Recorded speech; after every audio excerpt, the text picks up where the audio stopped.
সুপ্রিয় দর্শক, আমি আফজাল হোসেন স্বাগত জানাচ্ছি সম্পাদকীয়তে। সনদ স্বাক্ষর অনুষ্ঠানের আগে জুলাই যোদ্ধাদের সঙ্গে পুলিশের সংঘর্ষ, ভাঙচুর, আগুনের ঘটনা ঘটে।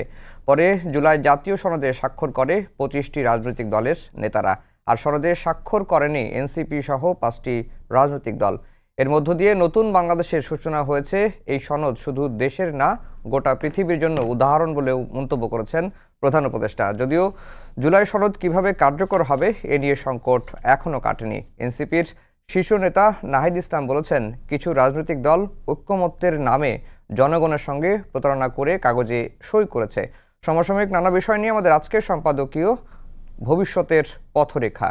আর এসব নিয়ে কথা বলতে আমাদের স্টুডিওতে উপস্থিত আছেন এবিএম মোশাররফ হোসেন, প্রশিক্ষণ বিষয়ক সম্পাদক বিএনপি, মোহাম্মদ রাশেদ খান, সাধারণ সম্পাদক গণ অধিকার পরিষদ, এবং মুশফিকুস সালেহীন, সম্পাদক মিডিয়া সেল, জাতীয় নাগরিক পার্টি। দর্শক, আপনারা এই আলোচনায় অংশ নিতে পারেন। এজন্য আপনাদের ফোন করতে হবে টেলিভিশনে দেখার নম্বরে। এছাড়া ফেসবুকের মাধ্যমেও আপনাদের মন্তব্য পাঠাতে পারেন। আলোচনা শুরুতেই জানিয়ে দেব এখনকার প্রধান শিরোনামগুলো। নানা অনিশ্চয়তা কাটিয়ে জুলাই সনদে সই 25 দলের। দেশ গঠনের দায়িত্ব আগামী সরকারের। নির্বাচন পদ্ধতি ঠিক করতে দলগুলোকে আলোচনায় বসার আহ্বান প্রধান উপদেষ্টার। সনদ স্বাক্ষরকে নতুন অধ্যায়ের সূচনা বলছে বিএনপি। বাস্তবায়নে দেরি হলে সংকট তৈরির শঙ্কা জামায়াতের। অনুষ্ঠান বর্জন এনসিপির। কিছু দলের বিরুদ্ধে প্রতারণার অভিযোগ। রণক্ষেত্র সংসদ ভবন এলাকা। জুলাই যোদ্ধাদের সঙ্গে আইনশৃঙ্খলা বাহিনীর ধাওয়া পাল্টা ধাওয়া, সংঘর্ষ, টিয়ার শেল নিক্ষেপ, আহত বেশ কয়েকজন।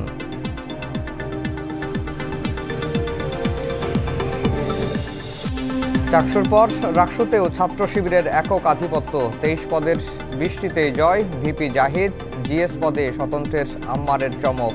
ক্যাম্পাসে বাঁধ ভাঙা উল্লাস। বছর জুড়ে শিক্ষাঙ্গনে অস্থিরতার কারণেই এইচএসসির ফলে নজিরবিহীন বিপর্যয় বলছেন শিক্ষাবিদরা। বিগত সরকারের বিরুদ্ধে নম্বর বাড়িয়ে বাম্পার ফলনের ধারা চালুর অভিযোগ।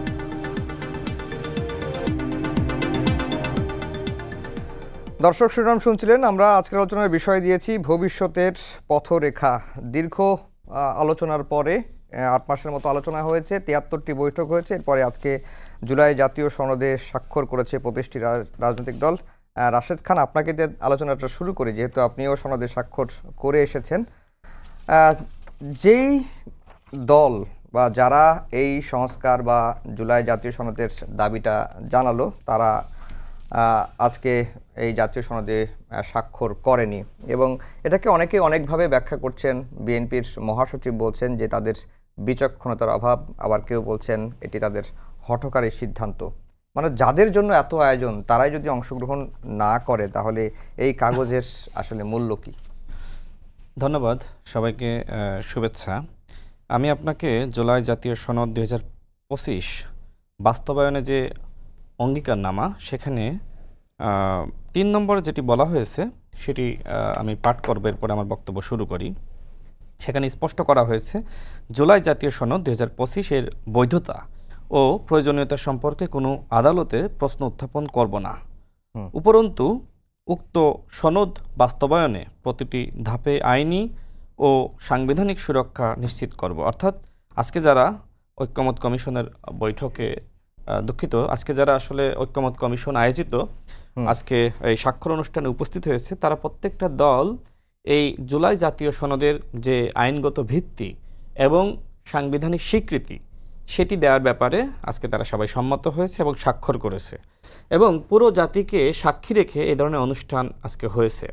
সুতরাং আপনি যদি মনে করেন যে এই 25টি দল প্রতারণা করবে, তাহলে তো আসলে বলার কিছু নাই। দেখেন, এনসিপির যিনি আহ্বায়ক এবং সাবেক উপদেষ্টা নাহিদ ইসলামের সাথে প্রধান উপদেষ্টার 1-to-1 বৈঠক হয়েছে, এবং সেই বৈঠকে প্রধান উপদেষ্টা নাহিদ ইসলামকে মানে অনেক বোঝাতে চেষ্টা করেছে। এমনকি এই ঐক্যমত কমিশনে যারা আছে তারাও বোঝাতে চেষ্টা করেছে, এবং এনসিপির অন্যান্য যারা শীর্ষ নেতৃবৃন্দ, তাদেরকেও সরকারি উপদেষ্টারা বোঝাতে চেষ্টা করেছে।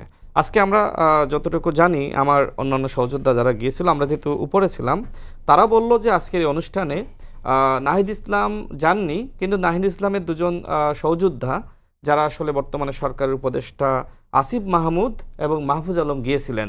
যদিও আসলে গণমাধ্যমে সংবাদ প্রকাশ করা হচ্ছে যে এই 2জন আসলে অনুষ্ঠানে যায়নি, কিন্তু এই 2জন অনুষ্ঠানে গিয়েছে এবং আমি আপনাকে শতভাগ নিশ্চয়তা দিচ্ছি এই দুজন অনুষ্ঠানে গিয়েছে এবং তারা কিছু সময় সেখানে থেকে আবার চলে এসেছে। আমাদের যারা সহযোদ্ধারা ছিল, আমি কয়েকজনের সাথে কথা বলেছি। আমি মিডিয়াতে যখন নিউজ এসেছে, আমি এই নিউজটা দেখার পরে আমি জিজ্ঞেস করলাম আমাদের উচ্চতর পরিষদে যারা ছিল তাদের সামনে দিয়ে, আবার তারা এসে আবার চলে গিয়েছে, বেশি সময় থাকে নাই। মানে যেটি গণমাধ্যমের সংবাদে এসেছে যে তারা আসলে আসেনি, আমি কয়েকজনের সাথে কথা বলেছি যারা আমাদের উচ্চতর নেতৃবৃন্দ, মানে আমাদের দলীয় সিদ্ধান্তের যে ফোরাম রয়েছে সেই ফোরামের নেতৃবৃন্দ যারা ছিল তাদের সামনে এসেছিল, তারা এসে আবার তারা বের হয়ে গিয়েছে। আপনারা হয়তো জানেন না, জাস্ট আমি আপনাকে মানে শতভাগ গ্যারান্টি দিচ্ছি যে তারা দুজন গিয়েছিল। তো যাই হোক, আজকে যেটি আমরা মনে করছিলাম যে হয়তো জামাত হয়তো স্বাক্ষর করবে না, গতকাল জামাতের যিনি আসলে সাধারণ সম্পাদক, তাদের ভাষায় সেক্রেটারি জেনারেল, তিনি বললেন যে যদি পিয়ার না হয়, আমরা পিয়ার নিশ্চিত না করে আমরা কোনোভাবেই জুলাই জাতীয় সনদে স্বাক্ষর করব না। তো আজকে কিন্তু তারা স্বাক্ষর করেছে, আজকে তারা স্বাক্ষর করেছে এবং তারা স্বাক্ষরের পরে ইতিবাচক বক্তব্য দিয়েছে। এবং আজকে জুলাই যোদ্ধারা তারা যে আজকে বিক্ষোভ মিছিল বলেন, সমাবেশ বলেন, যেটি করেছে না কেন, অনাকাঙ্ক্ষিত ঘটনা ঘটেছে, তাদের যে দাবি ছিল সেটি কিন্তু সরকার মেনে নিয়েছে। এবং দেখেন, তাদেরকে কিন্তু ভুল বোঝানো হয়েছে যে এই জুলাই জাতীয় সনদের আইনগত ভিত্তি দেওয়া হবে না। কিন্তু আমি এই বক্তব্য শুরুর আগেই কিন্তু আমি যে লাইনটা পড়লাম সেখানে স্পষ্ট করা হয়েছে জুলাই জাতীয় সনদের আইনগত ভিত্তি দেওয়া হবে এবং একই সাথে সাংবিধানিক স্বীকৃতি দেওয়া হবে, যেখানে এই কথা স্পষ্টভাবে এখানে উল্লেখ আছে। তারপরেও কেন তাদের কাছে আসলে বিভ্রান্তি ছড়াইলো, কারা ছড়াইলো, আমি মনে করি সরকারের উচিত সেই বিষয়গুলো খুঁজে বের করা। আজকে দেখেন যে এনসিপি আমার কাছে মনে হয় যে এই ঐতিহাসিক একটা ভুল করেছে। জাসদের উত্থানের পরে জাসদের পতন কেন, জাসদ কেন এত ভাগে বিভক্ত হয়ে গেল? একটা সম্ভাবনাময়ী শক্তি শেখ মুজিবের বিরুদ্ধে যারা দাঁড়িয়েছিল, যাদেরকে এদেশের ছাত্র সমাজ, এদেশের মানুষ গ্রহণ করেছিল, এবং ওই সময়কার যে ছাত্র সংসদ নির্বাচন সব জায়গায় কিন্তু জাসদের নেতৃবৃন্দ পাশ করছিল। আজকে যে মাহমুদুর রহমান, মান্না ভাইদের দেখেন, আজকে রব ভাইদের দেখেন, তারা সবাই কিন্তু জাসদের নেতা। এমনকি এই ঐক্যমত কমিশনের যিনি আপনার সহসভাপতি, যিনি এই ঐক্যমত কমিশনের নেতৃত্ব দিচ্ছেন, আলী রিয়াজ স্যার, তিনিও জাসদের এক সময়কার নেতা ছিলেন। এবং উপদেষ্টা আদিলুর রহমান বলেন, এবং বর্তমান যিনি আপনার সরকারের সব থেকে বড় আইন কর্মকর্তা অ্যাটর্নি জেনারেল, তারাও জাসদের নেতা ছিলেন। অর্থাৎ জাসদ এত বড় একটি সংগঠন, তারাও কিন্তু শেষ হয়ে গেছে। কারণ কি? এর মূল কারণটা ছিল হঠকারিতা। আজকে এনসিপিকে আমরা দেখছি যে তারাও এই জাসদের পথটা অনুসরণ করতেছে। এখন তাদেরকে বিভ্রান্ত কারা করতেছে আমরা আসলে জানি না। এনসিপির কাছ থেকে এদেশের মানুষের অনেক প্রত্যাশা ছিল, আমাদের প্রত্যাশা ছিল। আজকে যদি প্রত্যেকটা দল সেখানে যেতে পারে, কয়েকটি বাম সংগঠন যায়নি, এর মূল কারণটা হলো যে তারা সংবিধানের যে মূলনীতি, ধর্মনিরপেক্ষতা এবং সমাজতন্ত্র, যেহেতু তারা বাম সংগঠন, তারা আসলে এই বিষয়গুলো নিয়ে রাজনীতি করে, এই আদর্শিক দ্বন্দ্বের কারণে তারা যায়নি, যেটা ঐক্যমত কমিশনে তারা সবসময় বলেছে। কিন্তু আমার প্রশ্ন হলো এনসিপি কেন গেল না? এই আদর্শিক দ্বন্দ্ব আসলে এনসিপির কোথায়? আমরা তো বলেছি জুলাই সনদের যদি আইনগত ভিত্তি না দেওয়া হয় আমরা স্বাক্ষর করব না, এবং প্রধান উপদেষ্টা আমাদের কাছে অঙ্গীকার করেছে যে তিনি নিশ্চিত করবেন আইনগত ভিত্তি এবং সাংবিধানিক স্বীকৃতি। আজকে কেন তারা গেল না এনসিপি ভালো বলতে পারবে, বাট তারা ঐতিহাসিক ভুল করেছে আজকে এই অনুষ্ঠানে যোগদান না করার মাধ্যমে। তারা কেন গেল না? আপনি বলছেন ঐতিহাসিক ভুল হয়েছে এবং এনসিপি জাসদের পথেই হাঁটছে। এই বিষয়টি নিয়ে আপনার কাছে আবার আসবো। একটু মুশফিকুর সালেহিনের কাছে যেতে চাই। আপনাদের শীর্ষ নেতা বলছেন যে কয়েকটি দল প্রতারণা করেছে। এই 25টি দলই কি তাহলে, তারা 25টি দলই তো গেছে, এবং আমরা দেখলাম যে যারা নিম্নকক্ষে পিয়ারের দাবিতে আন্দোলন করছিল এবং জুলাই জাতীয় সনদের আইনগত ভিত্তির দাবিতে এতদিন ধরে আন্দোলন করে আসছিল, যে 7টি ইসলামিক দল, তারাও তো গিয়েছে। তাহলে আপনারা প্রতারণা কে করেছে বলছেন? আর আপনারা কি আসলে এনসিপি হঠকারী এই সিদ্ধান্তটি নিয়েছে কিনা, বা আপনারা জাসদের পথে হাঁটছেন কিনা? ধন্যবাদ। সালাম এবং শুভেচ্ছা আমার সহ আলোচকদের এবং যারা শুনছেন তাদের সকলকে। দেখুন, কারা প্রতারণা করেছে এইটার উত্তর আমি আসলে এখানে সরাসরি দিতে চাই না। এটার বিচারটা জনগণই করবে, এবং জনগণই তো আসলে বিভিন্ন দলের অতীত ইতিহাস, তাদের বিভিন্ন ট্রেন্ড অ্যানালাইসিস করে বুঝবে যে কারা আসলে কি ধরনের রাজনীতি করে। কারো রাজনীতির ভিত্তি প্রতারণা হলে এটা জনগণ বোঝে বা জনগণ ভবিষ্যতেও বুঝবে। কিন্তু হঠকারিতার যে প্রশ্নটা বলা হচ্ছে, আমরা মনে করি আসলে কোনোভাবে এটা হঠকারিতা না। এবং জাসদের কথা যে বলা হচ্ছে, জাসদ সম্পর্কে তো আসলে দলটা যেহেতু আর নেই বা পরবর্তীতে সফল হয়নি দেখে অনেক কথা বলা হয়, কিন্তু জাসদের ইন্টিগ্রিটি, জাসদের কমিটমেন্ট, জাসদের দেশপ্রেম, সেটা নিয়ে তো আসলে কারো কোনো ডাউট নেই।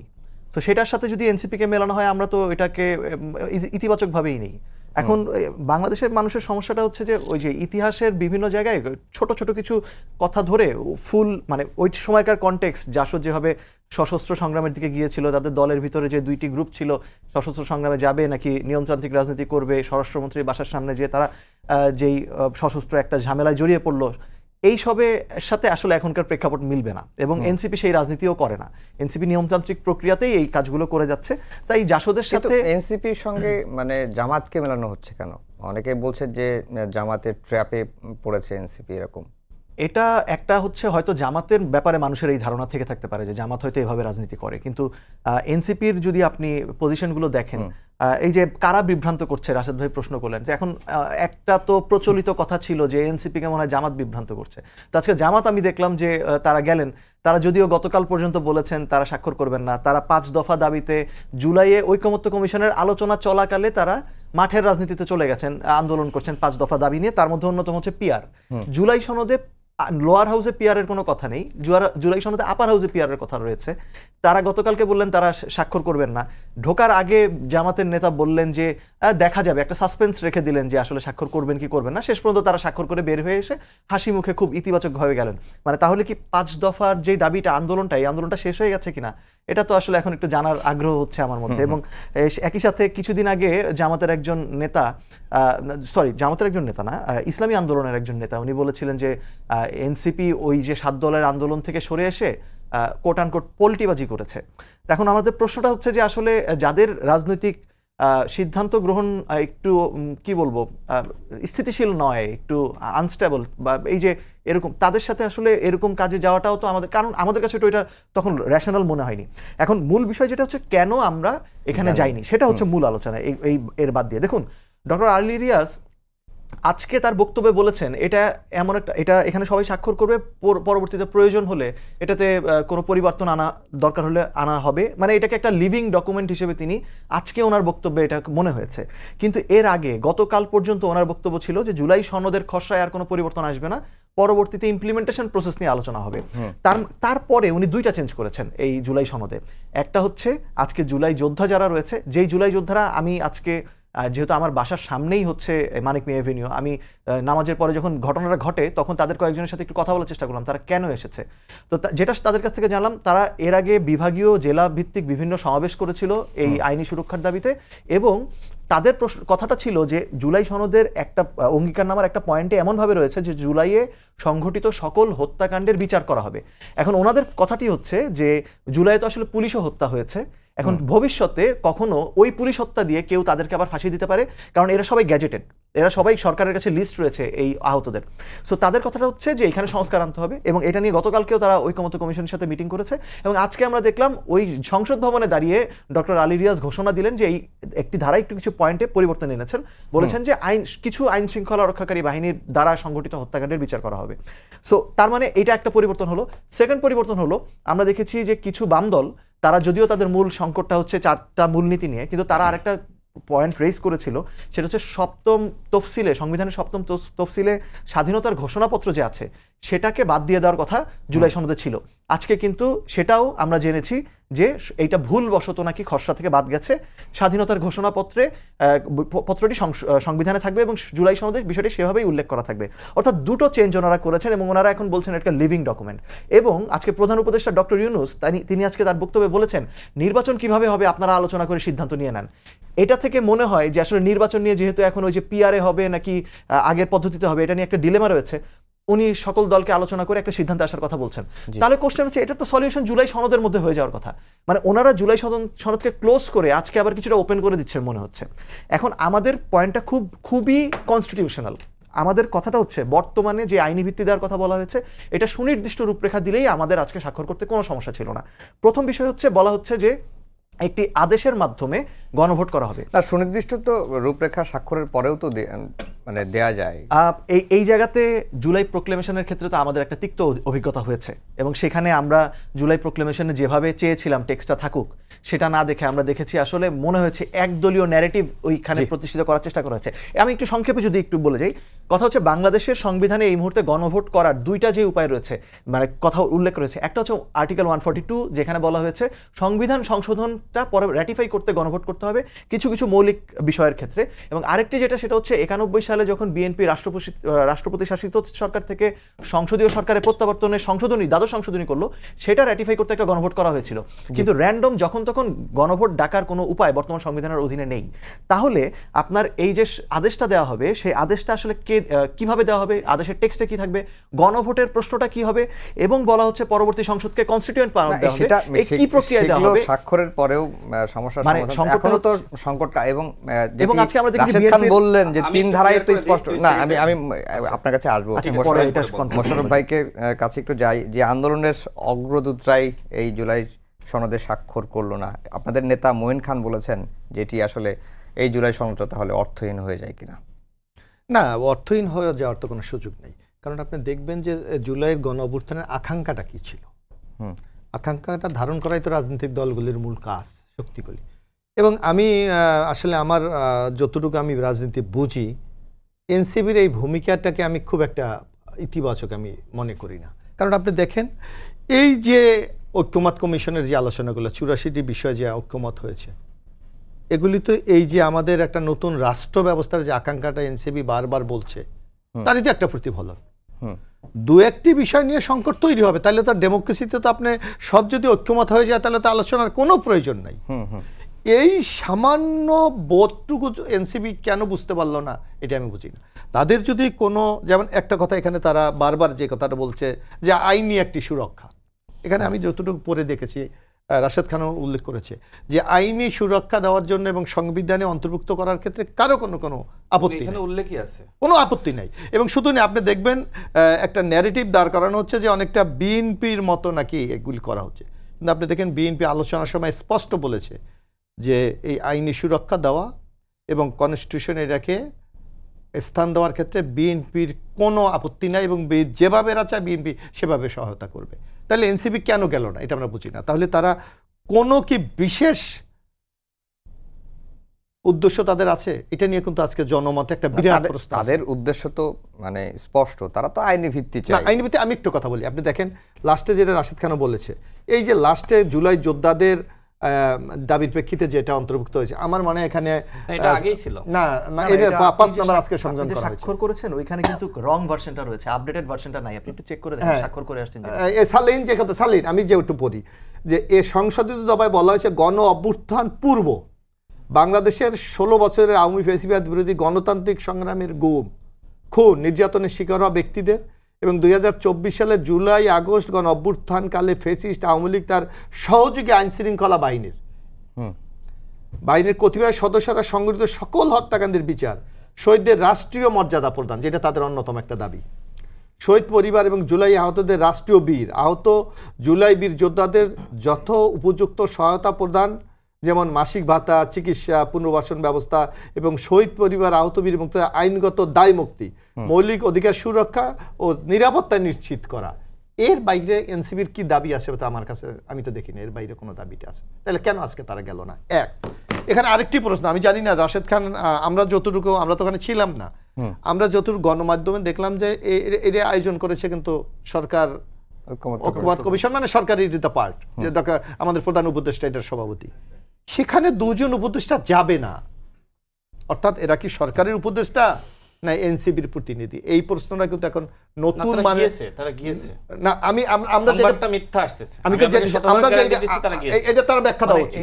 এটা আসলে এখন গুরুত্বপূর্ণ বিষয়ও না, অবশ্যই বিষয়, মানে উনি যে থাকেন, আমি একটু বলি তারা কি সরকারের উপদেষ্টা না এনসিবির ওখানে প্রতিনিধি?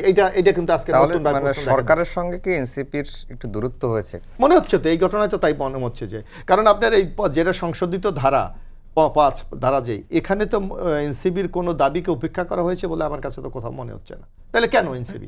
তাহলে আজকে যেই কথাটা নানা ক্ষেত্রে আছে যে কোন মহল নির্বাচনকে বানচাল করার জন্য নানা ফন্দির পরিকল্পনা করছে, এটা কি তারই অংশ? এটা নিয়ে জনমতে কিন্তু একটা নানা প্রশ্ন আছে। রাশেদ খান, আপনার কাছে কি মনে হয় যে এটির কোনো আসলে এনসিপি কি বিশেষ কোনো উদ্দেশ্য নিয়ে এই জুলাই সনদে স্বাক্ষর করেনি, যেটি মোশাররফ ভাই বলছেন যে নির্বাচন বানচালের উদ্দেশ্য কিনা, এটিও আসলে ভেবে দেখা দরকার। দেখেন, এনসিপি নেতৃবৃন্দ তারা অধিকাংশ একসময় আমাদের সাথে রাজনীতি করেছে এবং তাদের উত্থানটা 2018 সালের কোটা সংস্কার আন্দোলনকে কেন্দ্র করে, আমরা একসাথে ডাকসু নির্বাচন করেছি, তাদেরকে আমি খুব ভালোভাবে চিনি। আমাকেও তারা চেনে। তারা যেহেতু একটি নতুন দল গঠন করেছে গণ অভ্যুত্থানের পরে, বিভিন্ন দল এবং সংগঠনের ব্যক্তিরা সেখানে যুক্ত হয়েছে। মনে করেন যে এনসিপির 100 সদস্য বিশিষ্ট একটি কমিটি, সেখানে আপনার প্রায় 60 জন বিভিন্ন দল থেকে এসেছে, 60 জন। এখন এই দলগুলো তার ওই অতীত দলের মায়া বলতে পারে না। অতীত দল যা চায় এই এনসিপির কেন্দ্রীয় ফোরামে তারা সেটি বাস্তবায়ন করার চেষ্টা করে, যেটা বাংলাদেশের 2-1টি দলের এই ধরনের চরিত্র আছে যে বিভিন্ন দলের ভিতরে নিজের লোক ঢুকিয়ে দেয় এবং নিজের এজেন্ডা নিজে বাস্তবায়ন করতে না পেরে অন্য দলকে দিয়ে বাস্তবায়ন করায়। দেখেন এনসিপির আহ্বায়ক নাহিদ ইসলাম, এনসিপির আহ্বায়ক না, আমাদের মধ্যে 2-1 জন ছিল, তারা আবার এনসিপিতে চলে গিয়েছে, আমাদের জন্য এটা খুব পজিটিভ। দেখেন এনসিপির নাহিদ ইসলাম, আমি তাকে চিনি, খুবই শান্ত ভদ্র এবং তিনি হটকারী নন। আমি আবারও বলছি, তিনি হটকারী নন। এবং আক্তার হোসেন, সেও ভদ্র। কিন্তু আমার কাছে মনে হয় এনসিপির মধ্যে অন্য দল থেকে 2-1 জন বা কয়েকজন মানে তাদের ডিসিশন মেকিং বডিতে ঢুকে গিয়েছে, যারা নাহিদ ইসলামকে হটকারী সিদ্ধান্ত নিতে বাধ্য করছে। মনে করেন যে বড় একটি দল তার সিদ্ধান্ত নিজে নিতে পারছে না নানান কারণে, এদেশের রাষ্ট্রযন্ত্রের কারণে, এখন সেই সিদ্ধান্ত নেওয়া হচ্ছে এনসিপির মাধ্যমে। আজকে এত সুন্দর একটি অনুষ্ঠান, যে অনুষ্ঠানে জামাত ইসলাম গিয়েছে, যেখানে বলা হয় যে জামাতের সাথে এনসিপির ঘনিষ্ঠতা, এবং এটা আমি বিশ্বাস করি না, কারণ নাহিদ ইসলাম বলেন, আক্তার হোসেন বলেন, তাদের রাজনৈতিক যে স্ট্র্যাটেজি কৌশল সেটা আমরা জানি, সেটা জামাতের সাথে মেলে না। তারপরেও নানান কারণে বলা হয়, কারণ এনসিপির মধ্যে কয়েকজন সাবেক শিবিরের নেতৃবৃন্দ ঢুকেছে, জামাতের নেতৃবৃন্দ ঢুকেছে, জেলা পর্যায়ে ঢুকেছে। তো এইটা আসলে এনসিপিকে আসলে কোনো একটি দল ব্যবহার করছে কিনা, যেটা এনসিপি নিজেও বুঝতেছে কিনা, আমার কাছে মনে হয় যে এটি নিয়ে এনসিপির শীর্ষ নেতৃবৃন্দর একটু অ্যানালাইসিস করা দরকার। আজকে যে আইনগত ভিত্তির কথা তারা বলছে, এখানে তো আইনগত ভিত্তি দেওয়া হয়েছে, এবং জুলাই যোদ্ধাদের আবেদন না, এই আবেদন আমাদের ছিল। সকালবেলা আমি দেখলাম বিএনপির স্থায়ী কমিটির সদস্য জনাব সালাউদ্দিন আহমেদ আন্দোলন শুরু হওয়ার আগেই কিন্তু তিনি স্পষ্ট করেছেন যে এই 5 নম্বর যে দফা, এটা সংশোধন করা দরকার, এবং তিনি লিখে দিয়েছেন, এবং সেই লেখার সাথে কিন্তু মোশাররফ ভাই যেটি পাঠ করলেন যে পরবর্তীতে সংশোধিত হয়েছে, সেটা কিন্তু পরিবর্তন হয়েছে। আমাদের কাছে, হ্যাঁ, আমি আপনাকে বলি, আমাদের কাছে যেটি হয়েছে এখন, এই যে সবার জন্য একটা ফাইল রেডি করেছে, তাই না? তো এই ফাইলটা আসলে ওই যে এখানে বলা আছে যে সকল সংগঠিত হত্যাকাণ্ড তার বিচার হবে। এখন এইটা আসলে তারা আসলে পরিবর্তন করার মতো সময়টা পায় নাই। বা এই সেন্টেন্সটা দেখেন, আপনি যদি আসলে মানে বিশ্লেষণ করেন, এই সেন্টেন্সটা ভুল না, ওটা পরিবর্তন করেছে। Let me finish. আমি বলি, দেখেন এইটা যদি আমি বিশ্লেষণ করি আসলে ভুল না, কিন্তু আমাদের আসলে শিক্ষা দীক্ষার ঘাটতি রয়েছে, তো আমরা বুঝতে ভুল করতেছি, সাধারণ মানুষ বুঝতে পারতেছে না, কিন্তু লাইনটা কিন্তু ভুল না। তারপরেও এত বড় একটা ঐতিহাসিক দলিল এখানে কোনো ভুল নাই। মূলত আপনার আমার জ্ঞানের ঘাটতি রয়েছে, এই জন্য আপনার আমার বুঝতে সমস্যা আছে। এখন এই অন্তর্বর্তীকালীন সরকার বলেন বা ফ্যাসিবাদ বিরোধী, আমি মনে করলাম জামাতই ক্ষমতায় গেল। এখন জামাত ক্ষমতায় গেলে কি আসলে এই জুলাই যোদ্ধাদের বিচার করবে? আপনার কি মনে হয় মানে তাদের বিরুদ্ধে কোনো বিচার করবে? বিএনপি ক্ষমতায় গেলে বিচার করবে? এই ফ্যাসিবাদ বিরোধী শক্তির মধ্যে এনসিপি ক্ষমতায় গেলেও কারোর বিচার করবে না, আমরাও করব না। বরং আমাদের ভিতরে মতপার্থক্য থাকলেও আমরা জুলাই যোদ্ধা বললেন, আমরা কি জুলাই যোদ্ধা না?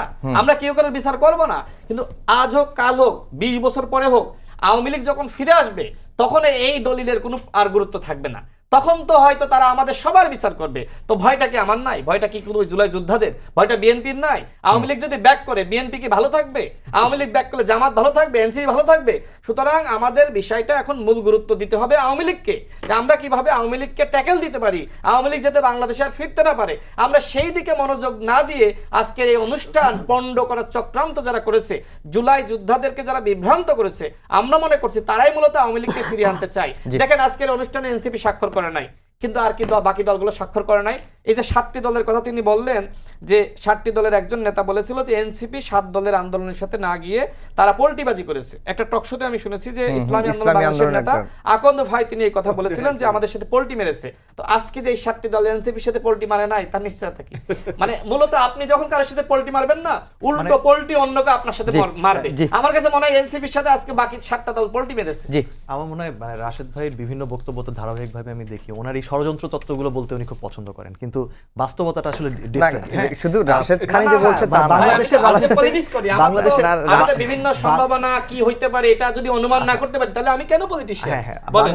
বাংলাদেশের রাজনীতিতে মানে ম্যাটার নিয়ে কথা বলার চেয়ে, মানে কন্টেন্ট নিয়ে কথা বলার চেয়ে ষড়যন্ত্র নিয়ে কথা বলতে মানুষ খুব পছন্দ করে। আওয়ামী লীগ যে ব্যাক করবে, আমি এটা আমার কি কথাটা শেষ ষড়যন্ত্র করি, বলেন তো? আমি আমার কথা বলি। এটা এই তো যে জিততেই পারে। আওয়ামী লীগ ব্যাক করার কথা আসছে 1975 সালের পরে, বাংলাদেশের মানুষ অনেকে ভাবে নাই যে আওয়ামী লীগ ব্যাক করবে।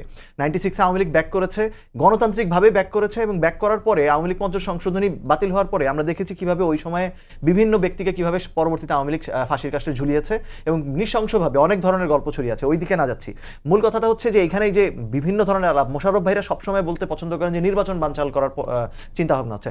নির্বাচন বানচাল করলে আসলে সবচেয়ে বেশি বেনিফিট যাদের, তারাও যে স্বাক্ষর করে এসেছে আজকে।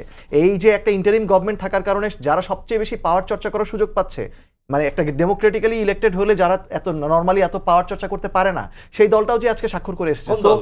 সেই দলটা ঐতিহাসিকভাবে বাংলাদেশে জামাতি হচ্ছে সবসময় এই ধরনের যা অস্থায়ী সরকার, ইন্টারিম সরকার থেকেছে, তারা সবসময় ক্ষমতার কাছাকাছি সবচেয়ে বেশি যেতে পেরেছে। 4 দলীয় জোট থাকার পরেও তারা যতটা ক্ষমতার কাছে গিয়েছে, এখন তার চেয়ে বেশি তারা ক্ষমতা চর্চা করতে পারছে বিকজ অফ দেয়ার অর্গানাইজেশন এবং এর সাথে সাথে তাদের ইনফিলট্রেশন, যেগুলোর কথা রাশেদ ভাই বলেছেন। কিন্তু মূল আলাপটা আসলে নির্বাচন বানচালের না। নির্বাচন এখানে কোনোভাবেই আপনারা তো ফেব্রুয়ারিতে নির্বাচন হবে আমরা পরিষ্কারভাবে বলেছি। একটু রাশেদ খান যেটা বলছে যে আপনাদের দলের ভিতর অনুপ্রবেশকারী বা বিভিন্ন দল থেকে যারা আসছে তাদের প্রভাবটাই বেশি, সেই কারণেই নাহিদ ইসলামকে হটকারে সিদ্ধান্ত নিতে বাধ্য। দেখুন, Nahid Islam is not stupid.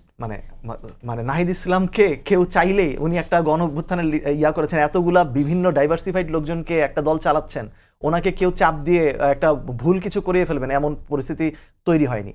So Nahid Islam, এই আলোচনাটা আমাদের ধারাবাহিক আলোচনা চলছিল। এই আলোচনাটা বেসিক্যালি শুরু হয়েছে ঐকমত্য কমিশনের শেষ মিটিংয়ের দিন থেকে, এবং আমার দৃষ্টিতে ঐকমত্য কমিশনের শেষ দিন প্রচন্ড মানে প্রায়োরিটি লিস্টের অনেক নিচের দিকে থাকা একটা বিষয় নিয়ে অনেক সময় আলোচনা হয়েছে, সেটা হচ্ছে গণভোট কবে হবে। হ্যাঁ, সেদিন পুরোটা সময় ধরে আলোচনা হলো গণভোট কি নির্বাচনের দিন হবে নাকি নির্বাচনের আগে হবে, এবং অনেক ইম্পর্টেন্ট কিছু প্রশ্নের সুরাহা করা ছাড়াই ঐকমত্য কমিশন ওই দিন তাদের আলোচনাটা শেষ করে দিল। ইম্পর্টেন্ট কোশ্চেন ছিল আপনার গণভোট যে হবে, এই গণভোটের প্রশ্নটা কি হবে। আমি আজকে জুলাই সনদে যদি এনসিপি স্বাক্ষর করে দেয়, এর পরবর্তীতে যদি ওই জুলাই প্রোক্লামেশনের উপর সরকার যেভাবে খুশি সেভাবে যদি একটা গণভোটের প্রশ্ন সেট করে, এনসিপির কাছে তখন সেটা ঠেকানোর উপায় থাকবে না। তখন আবার এনসিপিকে রাজপথে আন্দোলনে যেতে হবে, যেটা দেশকে অস্থিতিশীল করে ফেলবে। এবং ওইসব ক্ষেত্রে আমরা দেখেছি সরকারের উপর বৃহৎ সংগঠন থাকার কারণে, বিএনপি এবং জামাতের প্রভাব যেহেতু বেশি, এইসব গণভোটের প্রশ্নগুলোতে তারা প্রভাবিত করার সুযোগটা বেশি। আমরা বলেছি যে গণভোট যেই আদেশটা হবে, যে আদেশের ভিত্তিতে গণভোট হবে, আদেশের টেক্সটটা প্রকাশ করে জুলাই সনদ বাস্তবায়ন হচ্ছে, এই আদেশের খসড়াটা প্রকাশ করলে তো সমস্যা নাই। ইনফ্যাক্ট এখনো যদি কালকেও যদি জুলাই সনদ বাস্তবায়ন আদেশটা করে দেয়, ডিক্লেয়ার করে দেওয়া হয়, তাতে তো কোনো সমস্যা নাই, কোনো সংকট তৈরি হচ্ছে না। এবং আজকে আমরা কিন্তু বাংলাদেশ সরকারের এই যে বাংলাদেশ স্বাধীন হওয়ার পর 3টে আমরা গণভোট দেখেছি। এখানে ওনারা যেভাবে বলতে চাচ্ছে, অর্থাৎ গণভোটের আগে কিছু কাজ আছে, যে আপনি এই যে জুলাই যে স্বাক্ষরটা করে আসছে, এদের কাজ হবে কি? এদের কাজ হবে জনগণের কাছে এই জিনিসগুলি প্রচার করা। শুধু গণভোটের দিন হবে আপনি এই ঐকমত্য কমিশনের সিদ্ধান্ত সমর্থন করেন কি করেন না, এর বাইরে তো জনগণের কোনো সুযোগ নেই। এই পয়েন্টটাই কিন্তু আমাদের কিছুটা মানে অনিশ্চয়তা তৈরি করছে। ইনফ্যাক্ট আজকে জামাত যদিও স্বাক্ষর করে এসেছে, জামাতের বিশিষ্ট আইনজীবী অ্যাডভোকেট শিশির মনির, উনি আবার বলেছেন না হলে সামনে অনিশ্চয়তা রয়েছে, উনি বেশ কিছু শর্ত যে সনদ বাস্তবায়ন কিভাবে হবে। তো আমরা তো এই অনিশ্চয়তা যাতে না থাকে সেটা ইনশিওর করার চেষ্টা করছি। এখন দেখুন, ওনারা বলছেন যে এটা সমর্থন করে কি করে না, এর বাইরে সুযোগ নাই, এটা মোশাররফ ভাইরা বলছেন। কিন্তু আমাদের প্রশ্ন হচ্ছে তাহলে নোট অফ ডিসেন্টের ব্যাপারে আমরা কি করব? আমাদের প্রশ্ন হচ্ছে, আপনি বলছেন আগামী সংসদকে কনস্টিটিউয়েন্ট পাওয়ার দেওয়ার কথা হচ্ছে, তাহলে আগামী সংসদকে কনস্টিটিউয়েন্ট পাওয়ার যদি গণভোটের মাধ্যমে দেওয়া হয়, এই গণভোটে ওইটা কিভাবে ওয়ার্ডিং হবে, কারণ আইনের দৃষ্টিতে সাংবিধানিকভাবে ওয়ার্ডিং খুব ইম্পর্টেন্ট। সো আমরা এটা দেখতে চাই। আমরা কিন্তু বলি নাই আমরা জুলাই সনদে কখনোই স্বাক্ষর করবো না, এবং আমাদের চাপের প্রেক্ষিতেই ধারণা করছি ঐকমত্য কমিশন আরো 15 দিন সময় বাড়িয়েছে। তার মানে তারা অলরেডি অ্যাড্রেস করছে আমাদের যে কনসার্নগুলো রয়েছে, এই কনসার্নগুলো আমলে নেওয়া উচিত। এবং এই আমলে নিয়ে উনি অলরেডি নিজে বলার পরে দুইবার খসড়ায় পরিবর্তন এনেছেন এবং 15 দিন সময় বাড়িয়েছেন। এবং আমাদের কথা হচ্ছে খুব স্বাভাবিক যে আপনি এই যে কনসার্নগুলো রয়েছে, আদেশের টেক্সট, গণভোটের প্রশ্ন কি হবে এটা ঠিক করা, এবং নোট অফ ডিসেন্টের ব্যাপারে সুরাহা করা, সেগুলো করে ফেললে আমরা স্বাক্ষর করব, কোনো সমস্যা নেই। এবং শেষ একটা কথা বলি, জুলাই আন্দোলন শুরু হয়েছিল যেই কোটা বিরোধী আন্দোলন থেকে।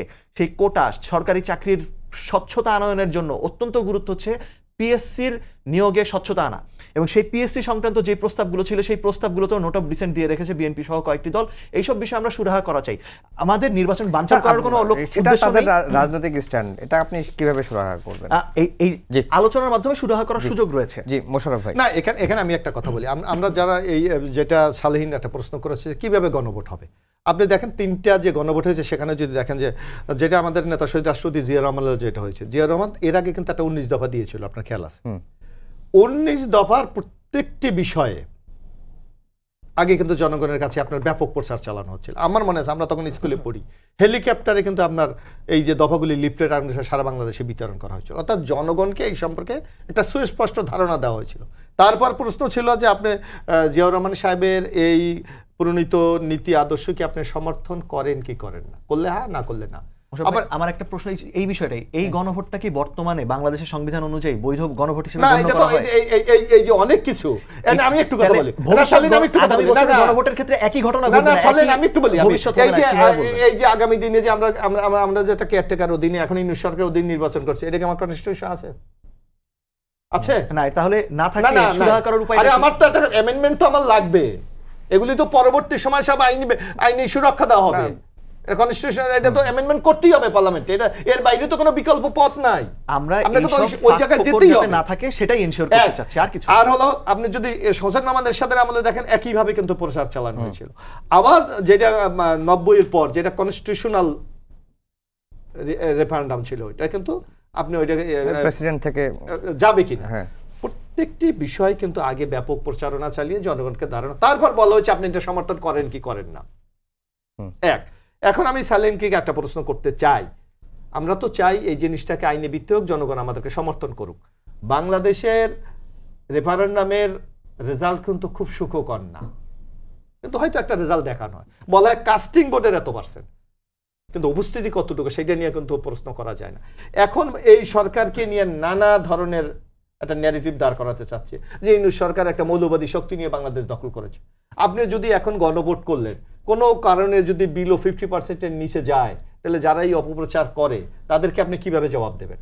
যার জন্য একটা ঝুঁকি থাকে, একই দিনে যদি জাতীয় সংসদ নির্বাচন আর এটা 2টা ব্যালট যদি দেয়, একটা হলো আপনি মার্কাকে ভোট দেবেন, আর একটা হলো হ্যাঁ বা না ভোট দেবেন, সিম্পল প্রশ্ন। আমাদের কোনো কারণে আপনি আগে যেটা জামাত বলে, আমি মনে করি এটা আরেকটা কনস্পিরেসি, যদি কোনো কারণে বিলো 50% হয় তো আপনি ওই শক্তিটা বলবে।